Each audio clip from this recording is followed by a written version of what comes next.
સૌ વાલા મિત્રોને મારા જય સિયારામ. હું દુષ્યંત પાઠક આપની સામે ફરીથી એકવાર નવા વિડીયોની અંદર ઉપાય બતાવવા માટે આવ્યો છું.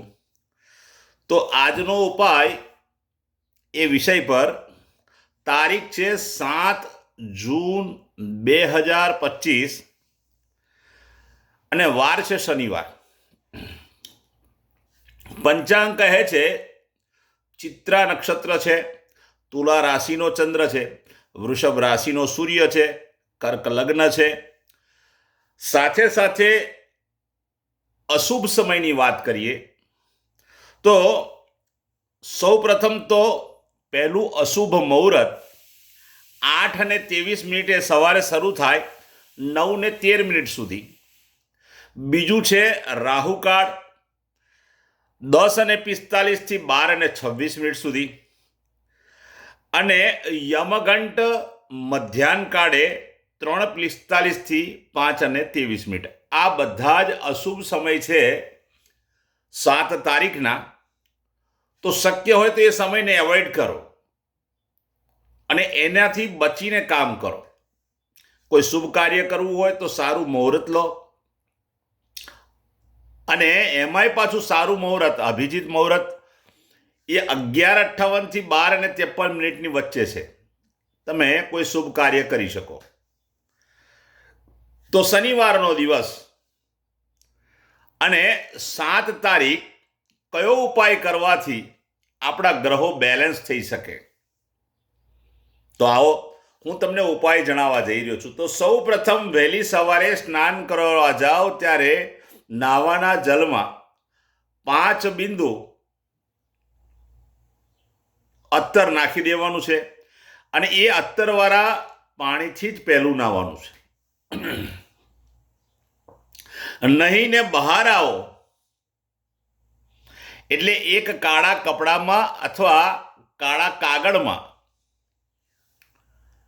1 રૂપિયાનો કોઈન મૂકીને એનું પડીકું વારી દો અને કમરથી નીચેના ભાગમાં પોકેટની અંદર 24 કલાક માટે રાખવાનો છે.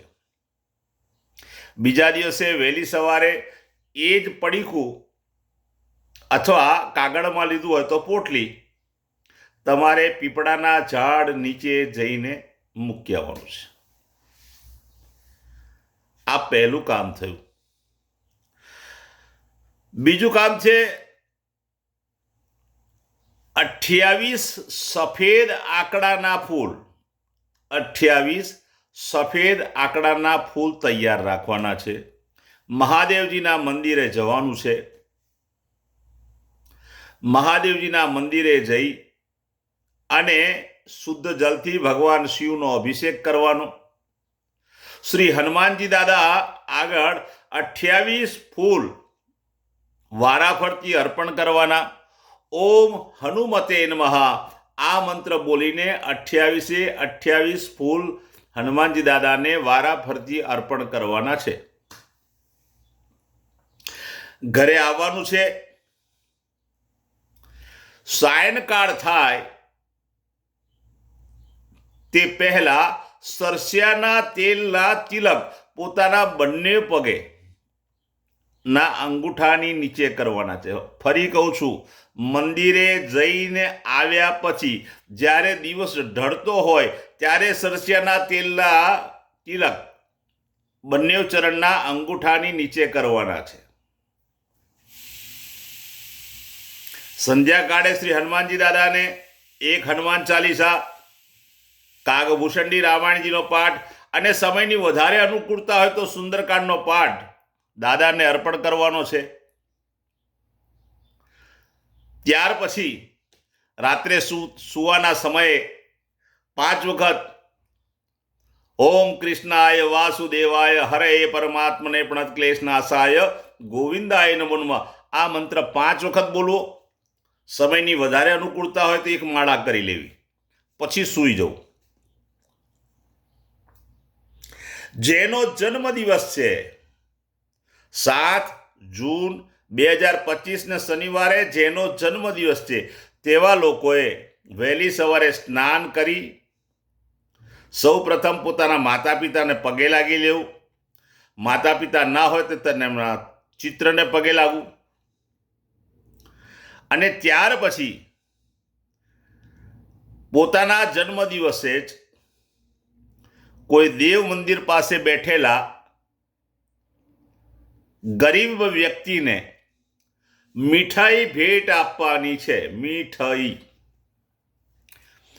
અને જેની મેરેજ એનિવર્સરી છે તેવા લોકોએ મમરા, સફેદ મમરા આવે છે તે અને સાકરિયા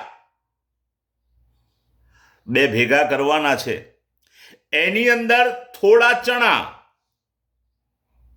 આ 3 વસ્તુ ભેગું કરી બાળકોને આપવું જોઈએ. સાથે સાથે પરિવાર, સમાજ, કુટુંબની અંદર કે આજુબાજુની અંદર કોઈ ગરીબ વિધવા બેન રહેતી હોય તો એવા વ્યક્તિને તમે વસ્ત્રનું દાન કરશો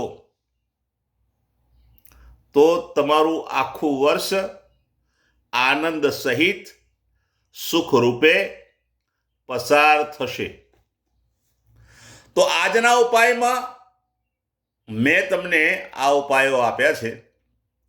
પૂર્ણ શ્રદ્ધાથી, પૂર્ણ વિશ્વાસથી આપ ઉપાય કરતા જાઓ. જેમ જેમ ઉપાય થશે તેમ તેમ તમારા ગ્રહો બેલેન્સ થશે અને બહુ જ સુંદર પરિસ્થિતિનું નિર્માણ થશે. જીવનમાંથી સંઘર્ષ ઓછો થશે. આનંદ, ખુશી, સુખ બધું વધશે. તો નવા વિડીયોની અંદર આવતીકાલ ફરીથી મળીશું. આજે બધાને રાજી ખુશીથી જય સિયારામ.